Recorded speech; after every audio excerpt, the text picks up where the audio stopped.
Is your FIAT key fob not working? The most common culprits are a dead battery or a synchronization failure. First, replace the battery with a CR2032 coin cell, ensuring the new battery has at least 3 volts output. If that doesn't work, you'll need to resync the fob. To do this, insert the key into the ignition, turn it to the on position, and then remove it. Repeat this cycle 5 times. This process resets the fob's pairing with your vehicle's ECU. User surveys from 2024-2025 indicate these 2 fixes solve 70 to 80% of key fob malfunctions. If you have a newer model, post-2023, check if any over-the-air OTA software updates are available via the Stellantis app, as these can sometimes resolve keyless entry issues. If battery replacement and resyncing don't solve the issue, the problem might be with the central locking system or a deeper electronic fault.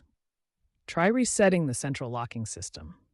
This can sometimes be done by accessing the vehicle's diagnostic mode via OBD2 tools or specific key sequences, such as repeatedly locking and unlocking the car while in the ignition. A YouTube tutorial by Mechanic AutoFix Pro shows how to do this using an OBD2 scanner on a FIAT Panda hybrid. However, if problems persist, it could indicate water damage, module failure, or a faulty fob chip. In these cases, especially if your vehicle is under warranty, seek professional help from a mechanic or Stellantis dealership. Remember, forcing the key cylinder can cause ignition damage. Experts recommend replacing batteries every 2-3 years and storing fobs away from metal objects to prevent issues.